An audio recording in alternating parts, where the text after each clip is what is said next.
Hello friends, आप सभी का फिर से स्वागत है हमारे यूट्यूब चैनल रीडिंग माइंड्स पर। और आज हम डिस्कस करेंगे 6 जुलाई का करंट अफेयर्स। तो चलिए शुरू करते हैं आज का वीडियो। हाल ही में चर्चा में रहा निपुण भारत कार्यक्रम किस मंत्रालय से संबंधित है? तो यह है शिक्षा मंत्रालय से। आइए कुछ फैक्ट्स देख लेते हैं। निपुण भारत कार्यक्रम को नई शिक्षा नीति 2020 के तहत शिक्षा मंत्रालय ने शुरू किया है और केंद्रीय शिक्षा मंत्री हैं रमेश पोखरियाल निशंक। नई शिक्षा नीति 29 जुलाई 2020 को लॉन्च की गई थी। निपुण भारत कार्यक्रम अर्थात national initiative for proficiency in reading with understanding and numeracy. निपुण भारत कार्यक्रम का उद्देश्य वर्ष 2026-27 तक क्लास 3 की पढ़ाई पूरी करने वाले सभी बच्चों में साक्षरता और संख्या ज्ञान को विकसित करना है। निपुण भारत कार्यक्रम को स्कूली शिक्षा और साक्षरता विभाग द्वारा लागू किया जाएगा। अमेजॉन कंपनी के नए सीईओ कौन बने हैं? तो ये हैं एंडी जेसी। आइए कुछ फैक्ट्स देख लेते हैं। अमेजॉन कंपनी के संस्थापक जेफ बेजोस ने हाल ही में अपने पद से इस्तीफा दिया है और अमेजॉन कंपनी की स्थापना 1994 में अमेरिका में हुई थी। अपनी ब्लू ओरिजिन कंपनी 20 जुलाई से अंतरिक्ष में यात्रियों को ले जाने वाली अपनी पहली प्राइवेट कमर्शियल स्पेस यात्रा शुरू करेगी। हाल ही में चर्चा में रहा प्रोजेक्ट बोल्ड किस क्षेत्र से संबंधित है? तो यह है पर्यावरण से। आइए कुछ फैक्ट्स देख लेते हैं। प्रोजेक्ट बोल्ड अर्थात bamboo oasis on lands in drought, इसे खादी और विलेज इंडस्ट्री कमीशन द्वारा शुरू किया गया है राजस्थान के उदयपुर शहर में।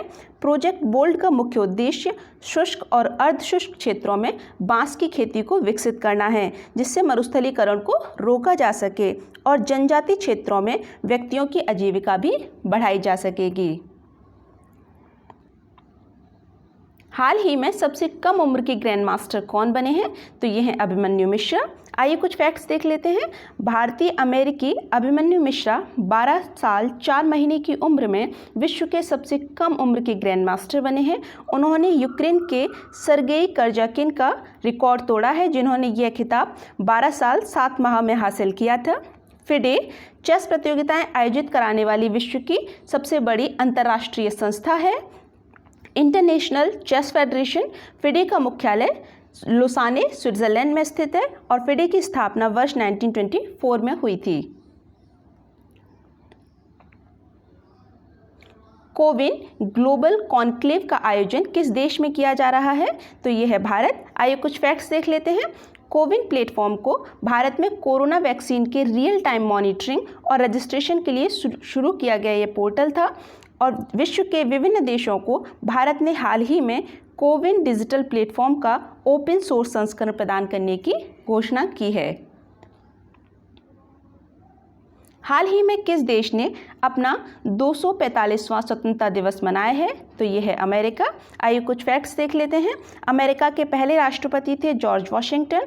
अमेरिका ने 4 जुलाई 1776 को ब्रिटेन से स्वतंत्रता हासिल की थी और अमेरिका के वर्तमान राष्ट्रपति हैं जो बाइडेन। अमेरिका की वर्तमान उपराष्ट्रपति हैं कमला हैरिस, जो कि पहली महिला और पहली अश्वेत महिला उपराष्ट्रपति हैं। विश्व का तीसरा सबसे बड़ा क्रिकेट स्टेडियम भारत के किस राज्य में बनाया जा रहा है? तो यह है राजस्थान। विश्व का तीसरा सबसे बड़ा स्टेडियम राजस्थान के जयपुर शहर में बनाया जाएगा। विश्व का सबसे बड़ा स्टेडियम भी भारत में ही है, जो कि मोटेरा स्टेडियम या नरेंद्र मोदी स्टेडियम है और यह गुजरात में स्थित है। विश्व का दूसरा सबसे बड़ा स्टेडियम मेलबर्न स्टेडियम ऑस्ट्रेलिया में स्थित है। हाल ही में चर्चा में रहा हिम्स प्रोजेक्ट किस राज्य से संबंधित है? तो यह है दिल्ली। हिम्स प्रोजेक्ट अर्थात health care information management system, यह दिल्ली सरकार द्वारा लॉन्च किया गया है। हिम्स प्रोजेक्ट के तहत सभी दिल्ली वासियों को QR बेस्ड ई हेल्थ कार्ड जारी किए जाएंगे। हिम्स प्रोजेक्ट को वर्ष 2022 तक लॉन्च करने की योजना है और क्लाउड आधारित स्वास्थ्य सेवाएं प्रदान करने वाला दिल्ली देश का एकमात्र राज्य बन जाएगा। हाल ही में किस राज्य में 149 वर्ष पुरानी दरबार मूव व्यवस्था को समाप्त किया गया है? तो यह है जम्मू कश्मीर में। दरबार मूव अर्थात जम्मू कश्मीर में 2 बार राजधानियों का एक शहर से दूसरे शहर में परिवर्तन किया जाता था। ग्रीष्मकालीन राजधानी श्रीनगर और शीतकालीन राजधानी जम्मू। इस प्रथा को डोगरा महाराज रणवीर सिंह द्वारा 1872 में शुरू किया गया था। हाल ही में चर्चा में रहा एल्सा क्या है? यह उष्णकटिबंधीय तूफान जो कि कैरिबियन सागर में क्यूबा के पास विकसित हुआ है। उष्णकटिबंधीय तूफानों को अटलांटिक महासागर और पूर्वी प्रशांत महासागर के क्षेत्र में हरिकेन के नाम से जाना जाता है और उत्तर पश्चिमी प्रशांत महासागर में इन्हें टाइफून के नाम से जाना जाता है। भारत में वर्ष 2021 में हाल ही में तौकाते तूफान गुजरात तट पर अरब सागर में विकसित हुआ था और यास तूफान बंगाल की खाड़ी में। Thanks for watching my video. और यदि आपको मेरा वीडियो अच्छा लगे तो इसे लाइक, शेयर और सब्सक्राइब ज़रूर करिएगा। मिलते हैं नेक्स्ट वीडियो में।